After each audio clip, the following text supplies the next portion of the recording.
മധുരമൊഴിയിലേക്ക് എല്ലാവർക്കും സ്നേഹപൂർവ്വം സ്വാഗതം.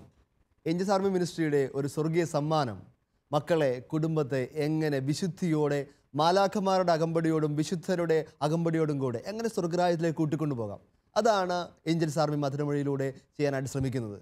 ഇതിനായി നമ്മെ സഹായകനെടുത്തിരിക്കുന്ന കുടുംബം അണക്കരയിൽ നിന്നുള്ള പ്രിയപ്പെട്ട ബിനുചേട്ടനും കുടുംബമാണ്. ചേട്ടൻ കുടുംബം മൊത്തമായിട്ട് വന്നിട്ടുണ്ട്. ബിനുചേട്ടാ, ഒന്ന് കുടുംബത്തിൽ നിന്ന് പരിചയപ്പെടുത്താവോ? ഞാൻ ബിനു, അണക്കര സെൻറ് തോമസ് ഫൊറോന ഇടവകയിൽ നിന്ന് വരുന്നു. ഭാര്യ സീറ്റ, മൂത്ത കുട്ടി ലിമ റോസ് സെക്കൻഡ് സ്റ്റാൻഡേർഡിൽ പഠിക്കുന്നു. രണ്ടാമത്തെ ലിയ എൽസ LKG പഠിക്കുന്നു. മൂന്നാമത്തെ ലെവിന 9 മാസം പ്രായമായി. അപ്പോൾ നിങ്ങളെ ഈ കുടുംബത്തെ മുഴുവനും എല്ലാവരെയും ഒരിക്കൽ കൂടി മധുരമൊഴിയിലേക്ക് സ്വാഗതം ചെയ്യുന്നു. തിരുസഭയ്ക്ക് ബെനഡിക്റ്റ് 16 മാർപ്പാപ്പ നൽകിയ ഏറ്റവും വലിയ സമ്മാനമായിട്ട് എനിക്ക് എപ്പോഴും തോന്നിയിരിക്കുന്നത് UCAT ആണ്. നമ്മുടെ catechism of the Catholic church ചെറിയ പുസ്തകങ്ങളാക്കി യുവജനങ്ങൾക്ക് എല്ലാവർക്കും ഫെമിലിയർ ആക്കാവുന്ന രീതിയിൽ തിരുസഭയ്ക്ക് വലിയൊരു സമ്മാനം അദ്ദേഹം ചെയ്തു. അതുപോലെ തന്നെ ഏഞ്ചൽസ് ആർമി ഈ ലോകത്തിന് കൊടുക്കുന്ന ഒരു കുഞ്ഞു സമ്മാനങ്ങളെ പറ്റിയാണ് ഇന്നത്തെ ഈ മധുരമൊഴിയിലെ സംസാര വിഷയം. ഏഞ്ചൽസ് ആർമി പ്രത്യേകമായിട്ട് കുഞ്ഞുങ്ങളുടെ ജീവിത വിശുദ്ധീകരണത്തിനും അവരെങ്ങനെ വിശ്വാസ പരിശീലനത്തിനും വേണ്ടി നിലകൊള്ളുന്ന ഒരു സംരംഭമാണ്. അതിനകത്ത് കുഞ്ഞുങ്ങളെ പല ഘട്ടങ്ങളായിട്ട് തിരിച്ചിട്ടുണ്ട്. ഏറ്റവും ഉദരത്തിരിക്കുന്ന കുഞ്ഞുങ്ങൾ, അതിനുശേഷം വരുന്ന ഓരോ, അത് നല്ല രസകരമായിട്ടാണ് പറയുന്നത്. വൂം ക്യാറ്റാണ് ഉദരത്തിലിരിക്കുന്ന കുഞ്ഞിന് 9 മാസം എങ്ങനെ നമുക്ക് ഫോർമേഷൻ കൊടുക്കാം. പണ്ട് നിങ്ങൾ ഓർക്കുന്നുണ്ടായിരുന്നു, നമ്മളൊരു എപ്പിസോഡ് അതിനെപ്പറ്റി ഇവിടെ വന്നതാണ് മധുരമൊഴിയിൽ. അതിനകത്ത് ഉദരഫലം അനുഗ്രഹീതം എന്ന ലീഫ്ലെറ്റൊക്കെ നമ്മൾ പരിചയപ്പെടുത്തിയാണ് എങ്ങനെ അമ്മയ്ക്ക് 9 മാസം മനോഹരമായിട്ട് വിശുദ്ധിയോടെ ഒരുങ്ങാം കുഞ്ഞിന് വേണ്ടി. രണ്ടാമത്തേതാണ് ലാപ്പ് ക്യാറ്റ്, മടിയിലിരിക്കുന്ന കുഞ്ഞിനെ എങ്ങനെ വിശ്വാസ പരിശീലനം കൊടുക്കാം. ഏകദേശം ഒരു വയസ്സ് വരെയൊക്കെയുള്ള കുഞ്ഞിനെ എങ്ങനെ മനോഹരമായിട്ട് മടിയിലിരുത്തി അമ്മയ്ക്ക് വിശ്വാസത്തിൻ്റെ ആദ്യ പാഠങ്ങൾ പഠിപ്പിച്ചു കൊടുക്കാം. മൂന്നാമതാണ് കിറ്റ് ക്യാറ്റ്. നിങ്ങൾ കിറ്റ് ക്യാറ്റ് കേട്ടിട്ടുണ്ടായിരിക്കും, പിള്ളേർക്ക് ഇഷ്ടമുള്ള സാധനമായിരിക്കും. അതുപോലെ കിറ്റ് ക്യാറ്റ്, ഓടി നടക്കുന്ന കുഞ്ഞുങ്ങൾക്ക് ഒരു ആദ്യ കുർബാന സ്വീകരണം വരെയൊക്കെ എത്തുന്ന പ്രായം വരെ എങ്ങനെ കുഞ്ഞുങ്ങൾക്ക് വിശ്വാസ പരിശീലനം കൊടുക്കാം. അതുപോലെ അവസാനത്താണ് ടീ ക്യാറ്റ്, ടീൻസ് ഏജിലുള്ള അവർ കൗമാരത്തിലേക്കൊക്കെ നടന്നു വരുന്ന പ്രായത്തിലുള്ള കുഞ്ഞുങ്ങളെ എങ്ങനെ വിശ്വാസ പരിശീലനം കൊടുക്കാം. ഇത് ഏഞ്ചൽസ് ആർമി മനോഹരമായിട്ട് ചെയ്യുന്ന കാര്യമാണ്. പ്രധാനമായിട്ട് ഇത് മാഗസിനിലൂടെയാണ്. ആദ്യത്തെ കുറച്ച് പേജുകൾ വൂം ക്യാറ്റ്, അടുത്ത കുറച്ച് പേജുകൾ കിറ്റ് ക്യാറ്റ്, അതിനുശേഷം ടീൻ ക്യാറ്റ്, പിന്നെ മാതാപിതാക്കൾക്ക് വേണ്ടി. അങ്ങനെ ഈ ഓരോ ക്യാറ്റിലൂടെ കടന്നുപോയ ആൾക്കാർ, ഓരോ കാറ്റഗിസത്തിൻ്റെ ഏരിയയിലെ കടന്നുപോയ ഒരു കുടുംബമാണ് നമ്മളൊപ്പം ഇരിക്കുന്നത്. പ്രത്യേകിച്ച് വൂം ക്യാറ്റും കിറ്റ് ക്യാറ്റും പ്രാക്ടീസ് ചെയ്തൊരു കുടുംബത്തെയാണ് നമ്മൾ പ്രസൻറ്റ് ചെയ്യുന്നത്. ഇങ്ങനെ കാറ്റഗിസ്റ്റിലൂടെ കടന്നു പോയി കഴിഞ്ഞാൽ, മനോഹരമായ ഒരു ഫോർമേഷനിൽ കടന്നു പോയി കഴിഞ്ഞാൽ ഉണ്ടാകാൻ പോകുന്ന അത്ഭുതങ്ങൾ, നമ്മൾ ഞെട്ടിപ്പിക്കുന്ന കുറേ മനോഹരമായ അത്ഭുതങ്ങൾ കുടുംബത്തിനുണ്ടാകും. അതിന് മനോഹരമായ അത്ഭുതങ്ങളെ പറ്റിയാണ് ഇന്നത്തെ നമ്മുടെ കുടുംബം നമ്മളോട് പങ്കുവെക്കാൻ വേണ്ടി പോകുന്നത്. കുടുംബത്തിൻ്റെ ടെസ്റ്റിമണി തന്നെയാണ്. നമുക്കപ്പോൾ കുടുംബത്തിൽ നിന്ന് തുടങ്ങാം. പ്രിയപ്പെട്ട ബിനുചേട്ടൻ തന്നെ സംസാരിച്ചു തുടങ്ങിക്കോളൂ. ഒരിക്കൽ എറണാകുളത്ത് ഏഞ്ചൽസ് ആർമിയുടെ ഒരു റിട്രീറ്റ് കഴിഞ്ഞിട്ട് ഞങ്ങളെല്ലാവരും കൂടെ തിരിച്ച് കോട്ടയം വഴി പോയിക്കൊണ്ടിരിക്കുന്നതിനിടയ്ക്ക് ഞങ്ങൾ GPS ഓൺ ചെയ്തിട്ടാണ് പോയത്, വഴി തെറ്റാതിരിക്കാനായിട്ട്, ക്ലിയർ ആയിട്ട് പോകാനായിട്ട്. പോകുന്ന വഴിക്ക് ലിമ ചോദിച്ചു, പപ്പ പരിശുദ്ധാത്മാവിനെ കുറിച്ച് ഞങ്ങൾക്ക് പറഞ്ഞു തന്നിട്ടുണ്ടല്ലോ, അതേപോലെ ഏഞ്ചൽസ് ആർമിയുടെ റിട്രീറ്റിന് വരുന്ന സമയത്ത് ഡെയ്സി ആൻറ്റി പരിശുദ്ധാത്മാവ് പെട്രോൾ നിറച്ച കഥയും ഇതെല്ലാം പറഞ്ഞിട്ടുണ്ടല്ലോ. ഇതേ സീറ്റിൽ ഒരിക്കലും പെട്രോൾ നിറച്ച കഥ നമ്മളെല്ലാവരും പറഞ്ഞതാണ്. അപ്പോൾ അത് ക്ലിയർ ആയിട്ട് അവളുടെ മനസ്സിലുണ്ടായിരുന്നു. അപ്പോൾ പരിശുദ്ധാത്മാവ് നമ്മളെ വഴി നടത്തുമെങ്കിൽ പിന്നെ എന്തിനാ നമുക്ക് GPS എന്ന് അവൾ ചോദിച്ചു. ആ ചോദിച്ച ഉടനെ തന്നെ ഞങ്ങളത് GPS ഓഫ് ചെയ്തു, പിന്നെ യാത്ര ചെയ്യുകയും ചെയ്തു. ഇത് കഴിഞ്ഞ് കുറച്ച് കഴിഞ്ഞപ്പോഴത്തേനും ഞങ്ങൾക്ക് ശരിക്കും വഴി തെറ്റി. എന്ന് പറയാൻ പറ്റത്തില്ല, ഞാൻ വേറൊരു വഴിയാണ് ഞങ്ങൾ പോയത്. ആ വഴി കയറി കഴിഞ്ഞ് കഴിഞ്ഞപ്പം എനിക്ക് എവിടെയോ ഒരു പരിചയമുള്ള ഒരു വീട് പോലെ തോന്നി. ഒരു സൈഡിൽ കണ്ട വീട്. ഞാൻ ഒന്ന് മുഖം കഴുകാനായിട്ട് പുറത്തേക്ക് ഇറങ്ങിയ സമയത്ത് വണ്ടിയിൽ നിന്ന് ഇറങ്ങി ഫ്രഷ് ആകാൻ വേണ്ടിയിട്ട് ഇറങ്ങിയപ്പം ഈ വീടുകൾ കണ്ടു. വീട് കണ്ടു കഴിഞ്ഞപ്പോൾ ഇത് എനിക്ക് എവിടെയോ കണ്ട് പരിചയമുണ്ടല്ലോ എന്ന് മനസ്സിലിങ്ങനെ തോന്നുക. പക്ഷെ ആ വീട് ഞാൻ ഇതുവരെ അവിടെ പോയിട്ടുമില്ല, ആ വഴിയിലൂടെ യാത്ര ചെയ്തിട്ടുമില്ല. അങ്ങനെ പെട്ടെന്ന് ഇവർ പറഞ്ഞു, എന്നാൽ പിന്നെ കയറി ചോദിച്ച് കഴിഞ്ഞ് കഴിഞ്ഞാൽ അറിയാമല്ലോ ഇനി പരിചയമുള്ള വല്ലതും ആണോ. ഞങ്ങൾ എന്താണേലും അപ്പം ഞങ്ങളുടെ കൂട്ടത്തിൽ കൗൺസിലിങ്ങിനുള്ള ബ്രദറുണ്ട്, തോമസ് ബ്രദറും കൂടെ സഹായിക്കാമെന്ന ബ്രദർ ഉണ്ടായിരുന്നു. അപ്പം പെട്ടെന്ന് പറഞ്ഞു, എന്നാൽ ഡോറൊക്കെ ഞങ്ങൾ തുറന്ന് റെഡിയാക്കി ഇട്ടേക്കാം. ചെന്ന് ചോദിക്കുമ്പോൾ ഇതല്ല വീടെങ്കിൽ പെട്ടെന്ന് പെട്ടെന്ന് ഓടി കയറി പോകാമല്ലോ എന്നുള്ള രീതിയിൽ ഡോറെല്ലാം തുറന്ന് സെറ്റ് ചെയ്ത് ഞാൻ ചെന്ന് ചോദിച്ചു. അപ്പോൾ ആ വീടിൻ്റെ പടിക്ക് തന്നെ ഒരു ചേട്ടൻ ഇരിപ്പുണ്ട്. ചേട്ടനോട് ചോദിച്ചു, ഞങ്ങൾ അണക്കരയെന്നാണ് വരുന്നത്, ഫാമിലി പേര് പറഞ്ഞു. അപ്പം ചേട്ടൻ ഞങ്ങളോട് പറഞ്ഞു, എനിക്ക് ശരിക്കും അറിയാവുന്ന വീടാണല്ലോ. അങ്ങനെ കണക്ട് ചെയ്ത് കഴിഞ്ഞപ്പോൾ ഞങ്ങളുടെ ഒരു അകന്ന റിലേറ്റീവ് ആണ്. അതെ അതെ അതെ. അപ്പോൾ ശരിക്കും അത്ഭുതമായിരുന്നു അത് എങ്ങനെ അങ്ങനെ വന്നു എന്നുള്ളത്. കാരണം ആ വഴിക്ക് ഞാൻ പോയിട്ടുമില്ല.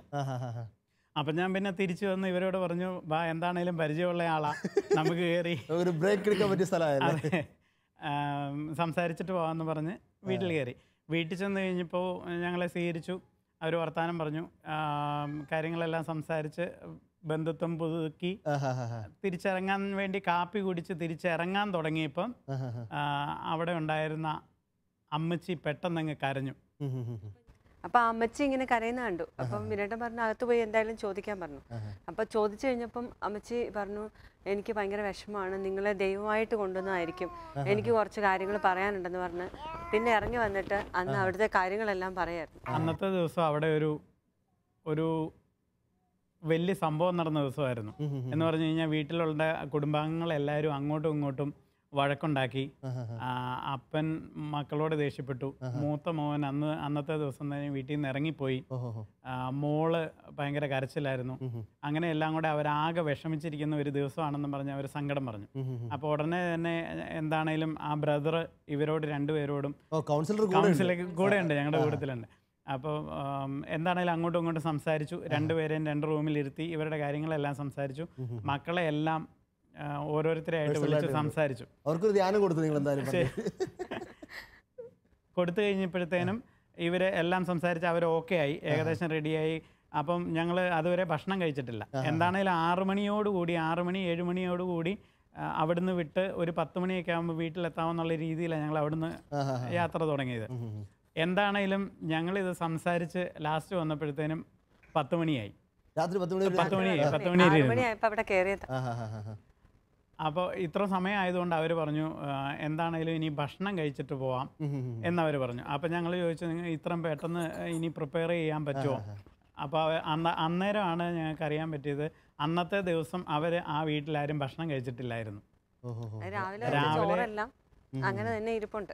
അപ്പൊ എക്സ്ട്രാ ആണ് ഇരിക്കുന്നത്. അതുകൊണ്ട് അവരെല്ലാവരും ആ ഉണ്ടായിരുന്ന ഭക്ഷണം എല്ലാം റെഡിയാക്കി ഞങ്ങളെല്ലാം കഴിച്ച് തുടങ്ങി. കുറച്ചു നേരം കഴിഞ്ഞപ്പോഴത്തേനും ഈ പുറത്തേക്ക് രാവിലെ ഇറങ്ങിപ്പോയ മോനും തിരിച്ചു വന്നു. എന്താണേലും അവരുമായിട്ട് സംസാരിച്ച് ആ കാര്യങ്ങളെല്ലാം ക്ലിയർ ആക്കി. അവർക്ക് വലിയൊരു അനുഭവമായിരുന്നു. അതാണ് ഞങ്ങൾ പറഞ്ഞു കൊടുത്ത പരിശുദ്ധാത്മാവിലൂടെ ഈ കുഞ്ഞിലൂടെ നമുക്ക് തിരിച്ചു തരികയാണ്. മനോഹരമായിട്ടല്ലേ? ഈ യാത്രയുടെ കാര്യം പറഞ്ഞപ്പോഴാണ് ഞങ്ങൾ ശാലോമിലേക്കുള്ള യാത്ര ഓർത്തത്. ഇപ്പോഴത്തെ യാത്ര ഇപ്പൊ ഇതിനു വേണ്ടിട്ട് വന്ന് ഇന്നലെ വൈകുന്നേരം ഞങ്ങളിവിടെ എത്തി. അപ്പൊ വൈകുന്നേരം എത്തിയപ്പോ ശരിക്കും എല്ലാവരും മടുത്തു. ഒത്തിരി ഇപ്പൊ അണക്കരയിൽ യാത്ര ചെയ്യണമെങ്കിൽ കോട്ടയം വന്ന് അവിടെ നിന്ന് ഇങ്ങനെ ഒത്തിരി മടുത്ത് ഇങ്ങനെ ഞങ്ങൾ വന്ന് എല്ലാവരും ഇപ്പൊ കുഞ്ഞിനെ കൊണ്ട് ഞാൻ കിടന്നു, ഇവിടെ ഇറങ്ങി എല്ലാവരും തന്നെ കിടന്നു.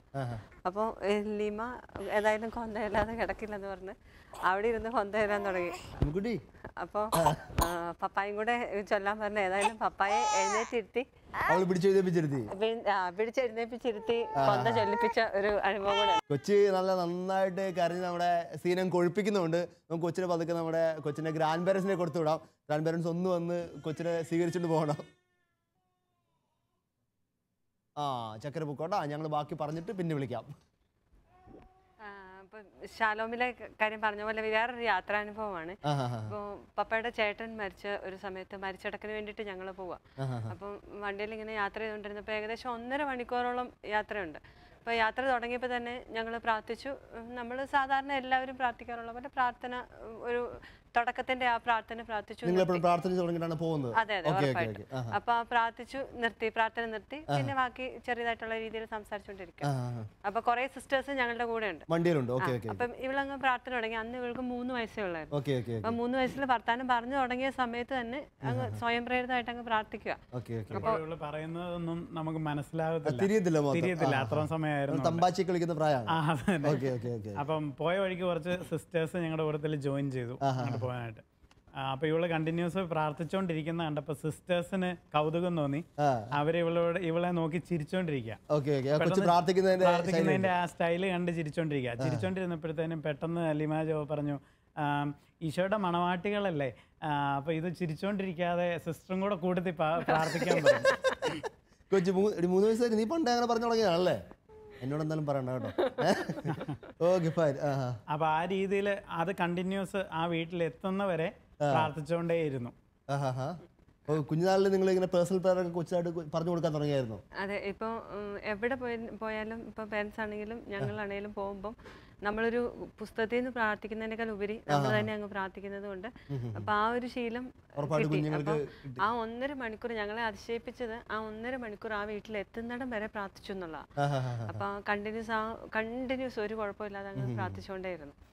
ഇതിൽ വേറൊരു കാര്യം എന്താന്ന് ചോദിച്ചാൽ യാത്ര പോകുമ്പോൾ മാത്രമല്ല, ഇപ്പൊ കുഞ്ഞുങ്ങള് പ്രാർത്ഥിക്കുന്നതിന്റെ ഇപ്പം നമ്മൾ രോഗങ്ങൾ വരുമ്പം ഞങ്ങൾ തലയിൽ കൈവച്ച് പ്രാർത്ഥിക്കും. മാതാപിതാക്കൾ ഇല്ലെങ്കിൽ ഇപ്പൊ പേരൻസ് ആണെങ്കിലും പപ്പ വന്നിട്ടാണെങ്കിലും അവരാണെങ്കിലും വന്ന് തലയിൽ കൈവച്ച് അങ്ങ് പ്രാർത്ഥിക്കും. കാരണം രോഗം മരുന്നുകൊണ്ട് മാത്രമല്ല, നമ്മൾ പ്രാർത്ഥനയും കൂടെ വേണം എന്നുള്ളൊരു ഇത്. അപ്പൊ അങ്ങനെ നമ്മൾ ഇത് പറഞ്ഞൊന്നും കൊടുത്തിട്ടില്ല, നമ്മളിങ്ങനെ പ്രാർത്ഥിക്കും. അപ്പോൾ ഒരിക്കല് 3rd പ്രഗ്നൻസിയിൽ എനിക്ക് ഭയങ്കരമായിട്ട് തലവേദന വന്നിട്ട് ഇങ്ങനെ കണ്ണിൽ കൂടെ ഇങ്ങനെ കണ്ടിന്യൂസ് വെള്ളം എടുത്തോണ്ടേ ഇരിക്കുക. അപ്പൊ അങ്ങനെ വെള്ളം എടുത്ത് വിഷമിച്ചിരിക്കും. വിനുവേട്ടൻ വരാൻ സമയം എടുക്കും കടയിൽ നിന്ന്. അപ്പം ഫോൺ വിളിച്ചിട്ടിരിക്കുന്ന സമയത്ത് ഇവര് നോക്കി, എനിക്ക് ഒട്ടും പറ്റുന്നില്ല, രണ്ടുപേരും നോക്കിയിരിക്കുക. ഇത്തിരി കഴിഞ്ഞപ്പോ ഇവര് രണ്ടുപേരും കൂടെ അങ്ങ് ചാടി എഴുന്നേറ്റിട്ട്, ഞാൻ കട്ടിലയിൽ ഇരിക്കുമല്ലോ, അപ്പൊ രണ്ടുപേരും ചാടി എഴുന്നേറ്റ് തലയിൽ കൈവച്ച് വചനം പറഞ്ഞ് അങ്ങ് പ്രാർത്ഥിക്കാൻ തുടങ്ങി. മരുന്നോ ലേപനോ അല്ല, അങ്ങയുടെ വചനമാണ് ഒരു അമ്മയെ സുഖപ്പെടുത്തുന്നത്. അത് അവര് തിരുത്തി അമ്മയെ സുഖപ്പെടുത്തുന്നതാണ്. മരുന്നോ ലേപനോ അല്ല, അങ്ങയുടെ വചനമാണ് അമ്മേനെ സുഖപ്പെടുത്തുന്നത്. ഇതിൽ കൂടുതൽ അമ്മയ്ക്ക് കിട്ടാവുന്ന എന്തൊരു ഹീലിംഗ് കിട്ടാനുള്ളത്. അതെ, അപ്പൊ 10 മിനിറ്റ് കഴിഞ്ഞപ്പോ എന്റെ തലവേദന പോയെന്നുള്ളതാണ് ഏറ്റവും വലിയ ദൈവാനുഗ്രഹം. അപ്പൊ കാരണം ഹോസ്പിറ്റലൊന്നും പോകേണ്ട വന്നില്ല, അതിനു മുമ്പ് തന്നെ അങ്ങ് മാറി. അപ്പൊ അതുപോലെ ഓരോ രോഗങ്ങൾ വരുമ്പോഴും ഇവര് തന്നെ ഇനിഷ്യേറ്റീവ് എടുത്ത് പ്രാർത്ഥിക്കാൻ തുടങ്ങി. അത് ഇപ്പോൾ അങ്ങനെ ഒരു രീതിയിൽ കൊടുത്തത് കൊണ്ട് ഇപ്പോ ഇവളാണ് ഇവൾക്ക് പറഞ്ഞു കൊടുക്കണം, എന്തെങ്കിലും കാറ്റഗറിസം ക്ലാസ് കൊടുക്കാൻ തുടങ്ങി. ഇപ്പൊ ഇവൾക്ക് ഇരുട്ട് പേടിയുണ്ടായിരുന്നു. അപ്പൊ ഇരുട്ട് രണ്ട് റൂമിലേക്ക്, അപ്പുറത്തെ റൂമിലേക്ക് പോകാനായിട്ട് ലിയായ്ക്ക് കുറച്ച് പേടിയുണ്ടായിരുന്നു. അപ്പൊ ഓരോ ഇപ്പൊ പട്ടീനെ ആണെങ്കിൽ അങ്ങനെ ഓരോ ചെറിയ ചെറിയ പേടികളുണ്ടായിരുന്നു. അപ്പൊ ഈ ലൈറ്റ് ഇടാതെ അപ്പുറത്തെ റൂമിലേക്ക് പോവില്ല ലിയ.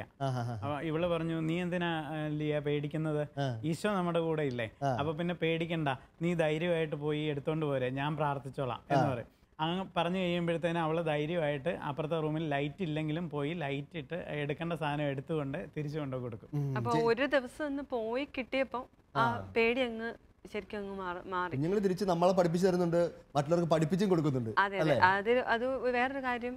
ഒരു ദിവസം നമ്മുടെ വീട്ടിൽ ആരൊക്കെ ഉണ്ടെന്ന് ചോദിച്ചപ്പം ഞാൻ പറഞ്ഞു, പപ്പ അമ്മ എല്ലാരും ഓരോരുത്തരുടെ പറഞ്ഞു. അപ്പൊ ഇവള് പറഞ്ഞു, അല്ലല്ല, ആദ്യം ഈശോ ഉണ്ട്, അത് കഴിഞ്ഞിട്ടാണ് ഓരോരുത്തരും പുതിയ കാറ്റഗറിസം പഠിപ്പിക്കാൻ തുടങ്ങി.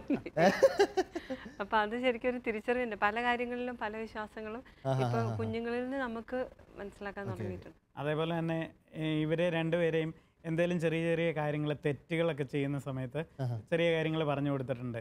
സ്വർഗത്തിൽ ചെല്ലുമ്പോൾ നമുക്ക് അവിടെ ഒരു കുഞ്ഞു കൊട്ടയുണ്ടാവും. ആ കൊട്ടയ്ക്കകത്ത് നമ്മൾ തെറ്റുകൾ ചെയ്യുമ്പോൾ അതിനകത്തേക്ക് കുട്ടിപ്പിശാശ് പതുക്കെ വന്നിട്ട് ഓരോ അട്ടേനെ എടുത്തിടും. അപ്പൊ ഈ അട്ടേനെ എടുത്തിടുമ്പോഴത്തേനും നമുക്ക് അവിടെ ചെല്ലുമ്പം ചോദ്യങ്ങൾ വരികയല്ലേ, ഈശോ ചോദിക്കും നീ തെറ്റ് ചെയ്തില്ല എന്ന് ചോദിക്കുകയല്ലേ. അപ്പൊ അതുകൊണ്ട് നമ്മൾ എത്രത്തോളം നന്മ ചെയ്യുന്നതാണ് ഈശോയ്ക്ക് ഇഷ്ടം. അപ്പൊ അതുകൊണ്ട് നമ്മൾ ഓരോ നന്മ ചെയ്യുമ്പം മാലാക അപ്പുറം നിന്നിട്ട് ഇത് നോക്കും. നന്മ ചെയ്ത് കഴിയുമ്പോഴത്തേനും മാലാക പതുക്കെ വന്നിട്ട് ഈ അട്ടേനെ എടുത്ത് മാറ്റിയിട്ട് അവിടെ റോസപ്പൂ കൊണ്ടിടും. അപ്പം ഓരോ ദിവസവും ഇവര് പിന്നെ എണ്ണാൻ തുടങ്ങി. അപ്പൊ ഇന്ന് അപ്പൊ ചോദിക്കും, പപ്പ ഇന്ന് ഞാൻ നന്മയാണോ ചെയ്തേ, ഇന്ന് എന്റെ കൊട്ടയിൽ അട്ടയാണോ അതോ റോസപ്പൂ ആണോ? അതുപോലെ ഈ അട്ടേനെ റീപ്ലേസ് ചെയ്യുന്നത് കൊണ്ട് ലാസ്റ്റ് ഇന്ന് ചെയ്തിരിക്കുന്ന ഇന്ന് കിട്ടിയിരിക്കുന്ന അട്ടേനെ ഒന്ന് റീപ്ലേസ് ചെയ്തിട്ട് കിടക്കാനും ശ്രമിക്കാറുണ്ട്. അപ്പൊ പറഞ്ഞ അനുസരിച്ച്, അല്ലെങ്കിൽ അവിടെ ഒന്ന് ക്ലീൻ ചെയ്ത് ചെറിയ സാധനങ്ങൾ എന്തെങ്കിലും മാറ്റി വെച്ചു. നമ്മുടെ കൊച്ചിലെ പുണ്യത്തിലെ ആ ഒരു ലിറ്റിൽ വേയുടെ മറ്റൊരു മാനിഫെസ്റ്റേഷൻ ആയിട്ട് ഞാൻ വിചാരിക്കുകയാണ്. കാരണം ശരിക്കും പറഞ്ഞാൽ നമ്മുടെ കുടുംബത്തിലൊക്കെ നിന്നുപോയൊരു വലിയൊരു കലാരൂപമാണ് ഇവർ റീക്രിയേറ്റ് ചെയ്യുന്നത്. കുഞ്ഞുങ്ങളെ സ്വർഗം, നരകം, ശുദ്ധീകരണ സ്ഥലം, ഇതുപോലുള്ള കാര്യങ്ങളൊക്കെ ഇതുപോലെ കുഞ്ഞ് പ്രാക്ടീസിലൂടെ പറഞ്ഞു പഠിപ്പിക്കുക. ഞാനൊരു വീട്ടിൽ പോയപ്പോൾ കണ്ട മനോഹരമായ ഒരു കിറ്റ്കാറ്റ് ഓർക്കുന്നുണ്ട്. ആ വീട്ടിൽ ഇങ്ങനെ 2 ചെപ്പ് വെച്ചേക്കുവാണ്. ശുദ്ധീകരണ സ്ഥലത്തിൽ കിടക്കുന്ന അവരുടെ ആത്മാക്കളുടെ പേരുകൾ അവർ ആ ചിപ്പിൽ നിന്ന് ഓരോരുത്തർക്ക് കൂടി ഓരോ ദിവസം പ്രാർത്ഥിച്ചിട്ട് ആ ആത്മാവിൻ്റെ അടുത്ത് സ്വർഗത്തിന് ചിപ്പിലേക്ക് ഇടും. അപ്പോൾ അവരുടെ വീട്ടിൽ നിന്ന് മരിച്ചുപോയ എല്ലാവരുടെയും ലിസ്റ്റ് പേരിങ്ങനെ ആദ്യത്തെ ചിപ്പിലിട്ടേക്കാണ് ശുദ്ധീകരണ സ്ഥലം. അവിടെ ശുദ്ധീകരണ സ്ഥലം ഒരു വീട്ടിലെല്ലാവരും പിള്ളേരെല്ലാവരും ഒരാത്മാവിന് പ്രാർത്ഥിക്കും, ഇതിൻ്റെ ആളെ എടുത്ത് സ്വർഗത്തിലേക്ക് ഇടും. ഇത്ര മനോഹരമായിട്ടാണ് ഇത് വീട്ടിൽ ഇങ്ങനെ, ഇത് നമുക്ക് നന്നായിട്ട് പ്രാക്ടീസ് ചെയ്യാൻ പറ്റുന്ന കാര്യം ഇവർ പറഞ്ഞത്. തുടർന്നുള്ള ചേച്ചി ഇപ്പം അങ്ങനെ പറഞ്ഞത് കൊണ്ട് ഇവർ ഓരോന്ന് ചെയ്യാനും ഇത് ചെയ്യാനും ഇപ്പോൾ കുഞ്ഞു കാര്യങ്ങൾ അനുസരിപ്പിക്കാനും പറ്റുന്നുണ്ട്. ഇതുപോലെ റോസാപ്പൂവിന്റെ എണ്ണം കൂട്ടാൻ വേണ്ടി നമ്മൾ അനുസരിപ്പിക്കുക, അതിൽ അവർ സാറ്റിസ്ഫൈഡ് ആയിട്ടാണ് ചെയ്യുന്നത്, അല്ലാതെ ഒരു ഇതിന് വേണ്ടിയിട്ടല്ല. അപ്പോൾ ഇതിൽ ഏറ്റവും ഒരു നല്ലൊരു അനുഭവം എനിക്ക് ഓർക്കാനുള്ളത് മാതാവിൻ്റെ ജന്മത്തിരുന്നാളിന് വേണ്ടി അപ്പോൾ ഞങ്ങൾ പറഞ്ഞു മാതാവിന് ബർത്ത്ഡേ ഗിഫ്റ്റ് കൊടുക്കണം. അപ്പം അട്ടേനൊന്നും ഇല്ലാതെ റോസപ്പൂ മാത്രമാണെങ്കിൽ നല്ലതായിരിക്കും. അപ്പം ആ 8 ദിവസങ്ങളിൽ, ആ നോയമ്പെടുത്ത ആ 8 ദിവസങ്ങളിൽ ഓരോ ദിവസവും 100 റോസപ്പൂ ആക്കാൻ വേണ്ടിയിട്ട് ട്രൈ ചെയ്യും. അപ്പൊ 800 ആയില്ലേ? അപ്പൊ 800 ആകുമ്പോഴത്തേക്കും വലിയ ബൊക്കയല്ലേ, അപ്പം കൊടുക്കാൻ വേണ്ടിയിട്ട് പള്ളിയിൽ ചെന്ന് നിൽക്കുമ്പോൾ മോളുടെ ഈ ബർത്ത്ഡേ ഗിഫ്റ്റ് ഉണ്ടെന്ന് പറഞ്ഞ് അങ്ങനെ ഞങ്ങൾ പറഞ്ഞു. അപ്പോൾ ഓരോ ദിവസം എടുക്കുന്ന സമയത്ത് അറിയാതെ ചിലപ്പോൾ ചെയ്യുന്ന ചില കുഞ്ഞു കുരുത്തക്കേടുകൾ, കുഞ്ഞു പ്രശ്നങ്ങൾ, അതെല്ലാം ഈ റോസപ്പൂ ആക്കി മാറ്റിയിട്ട് റെഡിയാക്കി കൊടുക്കും.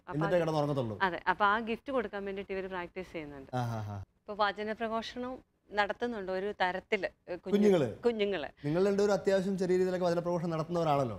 അതിന്റെ ഒരു സെക്കൻഡ് ജനറേഷൻ ബിൽഡപ്പ് ചെയ്ത് വിശുദ്ധയായ മിഷണറി ആവണം കേട്ടോ. മിഷനാവത്തില്ലേ? രണ്ടുപേരും വലിയ മിഷണറിമാരാവണം. അതേപോലെ തന്നെ സൺഡേ സ്കൂളാണെങ്കിൽ സ്കൂളിൽ പഠിക്കുന്ന കാര്യങ്ങളെക്കാൾ കൂടുതൽ സൺഡേ സ്കൂൾ എന്നുള്ള ഒരു ഫീലിംഗ് അവർക്കുണ്ട്. ഇപ്പം നമ്മളെവിടെയെങ്കിലും സൺഡേയിൽ യാത്ര ചെയ്യാനോ എന്തെങ്കിലും ഒരുങ്ങുകയാണെങ്കിൽ അവൾ പെട്ടെന്ന് പറയും ഇന്ന് സൺഡേ സ്കൂളുള്ളതാ, എനിക്ക് സൺഡേ സ്കൂൾ ഒഴിവാക്കിയിട്ട് വേറെ ഒരു പരിപാടിക്കും പോകാൻ പറ്റത്തില്ല. അപ്പം സൺഡേ സ്കൂളാണ് അവളുടെ മെയിൻ ആയിട്ട് വന്നേക്കുന്ന ഒരു. സൺഡേ സ്കൂളൊക്കെ വളരെ കാര്യമായിട്ട് നമ്മൾ ഡിസ്കസ് ചെയ്യേണ്ട ഒരു കാര്യം കൂടിയാണ്. നമ്മുടെ ഈ സമയത്തൊക്കെ ഞായറാഴ്ചകളിലൊക്കെ എല്ലാ മാതാപിതാക്കളും വന്ന് എക്സെപ്ഷൻ ചോദിക്കാൻ വേണ്ടി റെഡി ആയിട്ട് നിൽക്കുക. ഇന്ന് കല്യാണമുണ്ട്, അതുണ്ട്, ഇതുണ്ട്. പിള്ളേരെ കൊണ്ട് കള്ളത്തരം പറയിച്ചിട്ടൊക്കെ സൺഡേ സ്കൂളിൽ നിന്ന് പിള്ളേരെ വിളിച്ചിട്ട് വന്നേക്കാൻ കണ്ടിട്ടുണ്ട്. അപ്പോഴത്തേക്കാണ് ഇവിടെ കുഞ്ഞ് തിരിച്ചു പറയുന്നത് ഉറപ്പായിട്ട് നിങ്ങൾ കൊടുത്ത ചില പ്രയോറിറ്റികൾ കൊടുത്ത് പഠിപ്പിച്ചുകൊണ്ട് തന്നെയാണ്. അതുകൊണ്ട് തന്നെ അപ്പം സൺഡേ സ്കൂൾ കഴിഞ്ഞിട്ടുള്ള ബാക്കി പ്രോഗ്രാംസ് മതി എന്നുള്ള ഒരു തീരുമാനം അവള് തന്നെ എടുത്തേക്കുന്നതാണ്. എനിക്കറിയാവുന്നൊരു പേരൻ്റ് ഉണ്ട്. പേരൻ്റ് അച്ഛാ, ഞാൻ ഒരിക്കലും എൻ്റെ മക്കൾ എത്ര മാർക്ക് കിട്ടി ഞാൻ സ്കൂളിൽ എത്ര കിട്ടി ചോദിച്ചിട്ടില്ല. ഞാൻ കൃത്യമായിട്ട് ചോദിക്കുന്നൊരു കാര്യമുണ്ട്, സൺഡേ സ്കൂൾ എത്ര മാർക്ക് എനിക്ക് കിട്ടി. അതെന്നെ സംബന്ധിച്ച് സീരിയസ് കൺസേൺ. കാരണം കർത്താവിന് മുമ്പ് ഇപ്പോൾ നിൽക്കുമ്പോൾ എൻ്റെ കർത്താവിനോട് ചോദിക്കത്തൊന്നുമില്ല നിൻ്റെ മക്കൾ എത്ര മാർക്ക്, എല്ലാ A+ കിട്ടിയോ. പക്ഷേ കർത്താവിന് ഉറപ്പായിട്ട് ചോദിക്കും എന്നെപ്പറ്റി നീ എന്തൊക്കെ അവന് പറഞ്ഞു കൊടുത്തു, അതിനൊക്കെ എന്ത് തീരുമാനം എടുത്തു. അതുകൊണ്ട് പ്രിയപ്പെട്ട മാതാപിതാക്കൾ, ഇത് ഇവർ പറഞ്ഞു തന്ന വലിയൊരു പാഠം തന്നെയാണ്. കുഞ്ഞുങ്ങൾക്ക് സൺഡേ സ്കൂൾ എന്ന കാര്യത്തിൽ മുടക്കം വരുത്താൻ ഒരു വിധത്തിൽ സമ്മതിക്കാതിരിക്കുക. ആ പ്രയോറിറ്റി കൊടുത്തത് കൊണ്ടാണ് കഴിഞ്ഞ ക്ലാസ്സിലാണെങ്കിലും ഇവൾക്കായിരുന്നു പഠനത്തിന് ഫസ്റ്റ് സൺഡേ സ്കൂളിൽ. അപ്പൊ മറ്റതിനേക്കാളും ഇമ്പോർട്ടൻസ് ഇത്. ഇവര് രണ്ടുപേരും ആണെങ്കിൽ TV കാണാനായിട്ട് ഇപ്പോൾ കുട്ടികളാകുമ്പോഴത്തേനും TV, മൊബൈല്, കാർട്ടൂൺസ് ഇതിന് മുമ്പിലേക്ക് ഇരിക്കും. അപ്പോൾ ഇവർക്ക് വേറൊന്നിനും സമയം കാണുകയില്ലായിരുന്നു. അതുകൊണ്ട് തന്നെ ഇപ്പോൾ 2 വർഷത്തോളമായിട്ട് വീട്ടിൽ TV ഇല്ല, TV ഉപയോഗിക്കുന്നില്ല. ആ സമയത്ത് ഇവരിപ്പം TV അതുകൊണ്ട് തന്നെ ഇവർ പുറത്ത് വേറെ എവിടെയെങ്കിലും പോകുമ്പോഴത്തേനും കുറച്ച് നേരം TV കാണും. TV കാണുന്ന സമയത്ത് ഇവർ തന്നെ അങ്ങോട്ടും ഇങ്ങോട്ടും പറയും. ഇപ്പോൾ ലിമ കണ്ടുകൊണ്ടിരിക്കുകയാണെങ്കിൽ പെട്ടെന്ന് ലിമ ഓടി വന്നിട്ട് പറയും, ലിയ ഓടി വന്നിട്ട് പറയും, അത് അഴുക്ക് കാർട്ടൂണാ ചേച്ചി, അതിനകത്തെ ക്യാരക്ടറിനെ കണ്ടോ, അത് അഴുക്ക്, അത് മാറ്റാൻ പറയും. അപ്പം തന്നെ ലിമ അത് മാറ്റിയിട്ട്, അപ്പോൾ ഇവർക്ക് ഓരോന്ന് കാണുമ്പോഴത്തേനും ഇപ്പം ക്ലിയർ ആയിട്ട് തിരിച്ചറിയാൻ പറ്റും ഏതാ നല്ല ക്യാരക്ടർ, ഏതാ ചീത്ത ക്യാരക്ടർ, അത് കാണാൻ പാടില്ലാത്തതാണ്. അതിപ്പം നമ്മൾ ചെന്ന് പറയുന്നതിന് മുമ്പ് തന്നെ ഇവർ രണ്ടുപേരും കൂടെ അങ്ങ് തീരുമാനിച്ച് അതങ്ങ് മാറ്റിയിട്ടുണ്ടാവും. ഈ കാർട്ടൂണൊക്കെ നമ്മുടെ കുടുംബത്തിൽ ഭയങ്കര കോമഡി ഉണ്ടാക്കുന്ന കാര്യങ്ങളാണ്. ഞാൻ ഒരു എപ്പിസോഡിൽ പറഞ്ഞൊരു തമാശ ഞാൻ ഓർക്കുന്നുണ്ട്. ഞാനൊരു വീട്ടിൽ ഗസ്റ്റായിട്ട് പോയപ്പോഴത്തേക്ക് വീടിൻ്റെ സൈഡിൽ വലിയൊരു വീടാണ്. അപ്പോൾ വലിയൊരു LED TV, 65 inch LED TV പിള്ളേരിന്ന് തിരിച്ചു മറിച്ച് ഗെയിം കളിച്ചുകൊണ്ടിരിക്കുകയാണ്. കഴിച്ചപ്പോഴത്തേക്ക് 2 പിള്ളേർ കഴിക്കും. അപ്പോൾ ആ വീട്ടിൽ അപ്പനോട് പറയാം, അച്ഛാ അവരെ മുട്ടരുത് കേട്ടാ, കില്ലിങ് ജനറേഷനാണ്, ചിലപ്പോൾ അച്ഛനെ കൊന്നുകളയത്, വെടിവെച്ച് കൊന്നുകളയത്.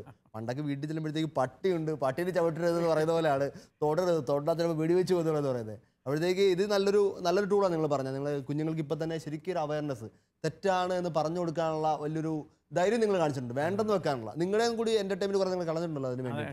ഉറപ്പായിട്ടും. അപ്പോൾ അതുപോലെ തന്നെ നമ്മൾ വിശുദ്ധരുടെ ജീവിതങ്ങൾ പറഞ്ഞു കൊടുക്കുന്നത്, നമ്മൾ പറഞ്ഞു കൊടുക്കുന്നത് ഇപ്പൊ സെന്റ് ആന്റണിയുടെ തന്നെ ഇപ്പം കാണാതെ പോയ കാര്യങ്ങൾ അപ്പൊ കണ്ടുപിടിക്കുന്നത്. അപ്പോൾ ഇവരത് അവരുടെ ജീവിതത്തിൽ പ്രാക്ടീസ് ചെയ്ത് തുടങ്ങി. അപ്പൊ ഇവളുടെ തന്നെ സാധനങ്ങൾ കാണാത്തത് ഇവള് പ്രാർത്ഥിച്ച് കണ്ടുപിടിച്ചോണ്ട് വരും. അപ്പൊ അത് ഇവളിങ്ങനെ പറയാറുമുണ്ട്. അതുപോലെ ഫ്രാൻസിസ് അസീസിയുടെ ജീവചരിത്രം ഇപ്പം വായിച്ചപ്പോൾ നമ്മളിപ്പോൾ അത് വായിക്കുമ്പോൾ നമുക്ക് പോലും മനസ്സിലാക്കാൻ ചിലകത്ത് 2 പ്രാവശ്യം വായിക്കേണ്ടി വരില്ലോ. അപ്പം അതാണെങ്കിലും വായിച്ച് കേൾക്കാൻ ഇവർക്ക് താല്പര്യം. അപ്പം അതിങ്ങനെ വായിച്ചു കൊടുക്കും. അങ്ങനെ വായിച്ചു കൊടുത്തതിലൂടെ ഫ്രാൻസിസ് അസീസി പറയുമ്പം ഓരോ ജീവജാലങ്ങളെല്ലാം അനുസരിക്കുന്നുണ്ടല്ലോ. അപ്പൊ പിന്നെ നമ്മൾ പറയുമ്പോ എന്തുകൊണ്ട് അനുസരിക്കാത്ത വലിയൊരു പ്രധാനപ്പെട്ട ചോദ്യം.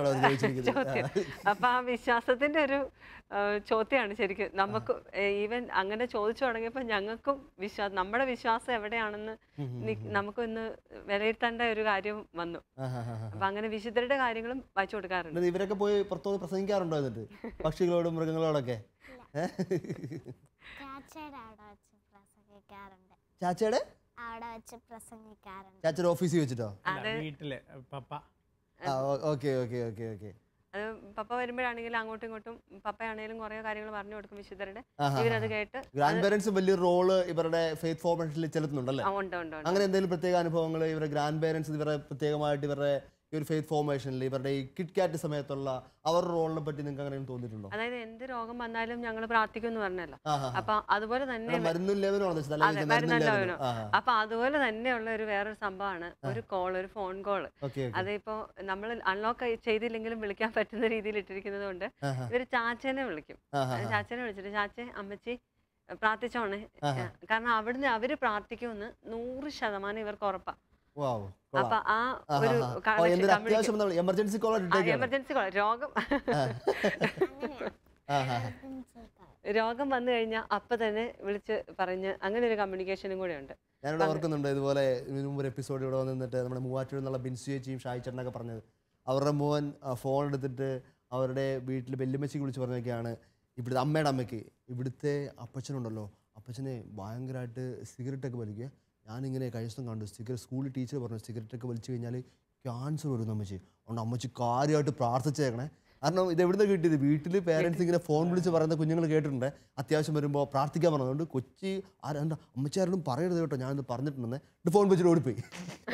കാരണം കുഞ്ഞുങ്ങൾക്ക് ഈ പ്രായത്തിൽ കൊടുക്കുന്ന ഒരു അടിത്തറ ഉണ്ടല്ലോ, ഇതിനോളം വലിയ ബലമുള്ളൊരു സാധനം ജീവിതത്തിൽ അവർക്ക് വേറെ ഒന്നും കിട്ടാനില്ല. എനിക്കൊന്ന് പറഞ്ഞു കൊടുക്കുന്നതിനേക്കാളും ഇവരെല്ലാം പഠിച്ചത് നിങ്ങളുടെ ജീവിതത്തിൽ നിങ്ങൾ പ്രാക്ടീസ് ചെയ്ത കാര്യങ്ങളിൽ പഠിച്ച കാര്യങ്ങളാണ്. അത് പ്രത്യാശിക്കുന്നവർ ലഭിക്കും എന്നുള്ള ഉറപ്പും കാണപ്പെടാത്ത ഉണ്ടെന്നുള്ള ബോധ്യം എന്നല്ലേ പറയുന്നത്. അപ്പൊ ആ ബോധ്യവും ഉറപ്പും ശരിക്കും പേഴ്സണലായിട്ട് ഇവര് എക്സ്പീരിയൻസ് ചെയ്യുമ്പം ഉറപ്പായിട്ട് അതങ്ങ് മാറുക. പിന്നെ നമ്മൾ പഠിപ്പിച്ചു കൊടുക്കേണ്ട കാര്യങ്ങളല്ല, കുഞ്ഞുനാളിൽ തന്നെ ആ ഒരു ഉറപ്പും ബോധ്യം കിട്ടുക എന്നുള്ളതാണ് പ്രധാനപ്പെട്ട കാര്യം. അതെ അതെ അതെ.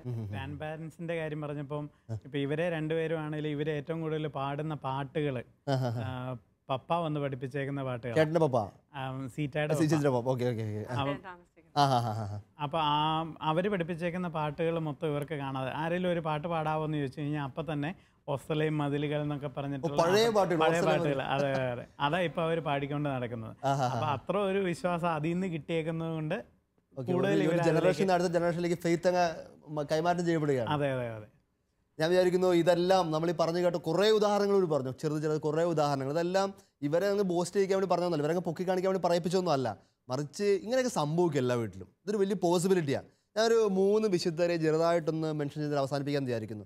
കാരണം ഈ വിശുദ്ധരായ കുഞ്ഞുങ്ങൾ നമ്മുടെ വീട്ടിൽ പറ്റും. ഒന്നാമത് ചാവറച്ച തന്നെയാണ്. ഞാൻ ആയിരിക്കുന്ന CMI സഭയുടെ സ്ഥാപകനായ ചാവറപ്പിതാവ്, നമ്മുടെ ഇന്ത്യയിലെ ആദ്യ സെയിൻറ്റുകളിലൊരാൾ. ചാവറപ്പിതാവ് എപ്പോഴും പറഞ്ഞൊരു കാര്യമുണ്ട്, എൻ്റെ അമ്മ എനിക്ക് മുലപ്പാലിനൊപ്പം പരിശുദ്ധ കന്യകാമറിയത്തെയും സ്വർഗസ്ഥനായ പിതാവിനെയും തിരുക്കുമാരനെയും പരിചയപ്പെടുത്തുന്നതുകൊണ്ടാണ് എനിക്ക് ജീവിതാന്ത്യത്തോളം വിശ്വസ്തത കാണിക്കാൻ പറ്റിയത്. അത് അവർ കൃത്യമായിട്ട് പല സ്ഥലങ്ങളിൽ എഴുതി വെക്കുന്നുണ്ട്. ഒന്നാമത്തെ ആൾ. രണ്ടാമത്തെ ആൾ കൊച്ചു കുര്യാക്കോസാണ്. അടുത്തൊരു കുര്യാക്കോസ് തന്നെയാണ്. കൊച്ചു കുര്യാക്കോസ് അറിയാം, 3 വയസ്സിൽ മരിച്ചുപോയ വിശുദ്ധനാണ് കൊച്ചു കുര്യാക്കോസ്. കൊച്ചു കുര്യാക്കോസിൻ്റെ മതപീഡന കാലത്ത് ജനിക്കപ്പെട്ടൊരു കുഞ്ഞാണ്.